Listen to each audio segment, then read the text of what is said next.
लंगर साईं साईं मखदूम बिलावल ते बीठा आहियूं। अॼु जुमे जो ॾींहुं आहे, 6 अक्टूबर आहे। थोरो हाल ॾियो, हिन तारीख़ थोरो ॿुधायो असांखे। मखदूम बिलावल जी तारीख़ त हाणे एॾो वॾो मशहूरु किरदारु आहे, सिंध जो तमामु वॾो छोरे माण्हू थी गुज़रिया। बिलावली तहरीक जे हवाले सां हुनजो पंहिंजो अलॻि मकतब फ़िक्र आहे। वतन दोस्त माण्हू हो। जाम निज़ामुद्दीन जाम नंढे जे दौर में जॾहिं मीरा मोहम्मद जूनपुरी सिंध मां लंघियो, उन ज़माने में हुन महदीअ जी तबलीग कई। तॾहिं मखदूम बिलावल पंहिंजे शाह हैदर सनाई जो हुकुम कयो ऐं मीरा मोहम्मद जूनपुरी जा ॿेड़ा साराया।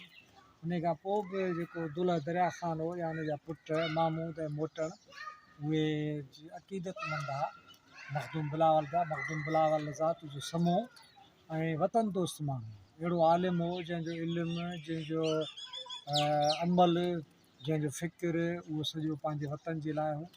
ऐं हुन उन ज़माने में बि पंहिंजे वतन जी वारसी जे लाइ दुल्हा दरिया ख़ान उन जी शहादत खां पोइ उनजे पुटनि खे तयारु कयो, मोटण ऐं महमूद खे, जेके सिंध ते अरगोननि जी काया खां पोइ वॾी जेका काह हुई 1522 में शाह बेग अरगोन जॾहिं सिंध ते चढ़ाई कई आहे, त उन चढ़ाईअ खे मुंहुं ॾियण लाइ दुल्हा दरिया ख़ान त शहीद थिया। उन खां पोइ उनजे पुटनि जेके चोटूं खाधियूं आहिनि, जंग विड़ी आहे। हाणे उन हिन दौर में खणी चऊं त उहा छापामार जंगी, ऐं हुन में काफ़ी अरसे ताईं अरगोननि खे परेशान कयो।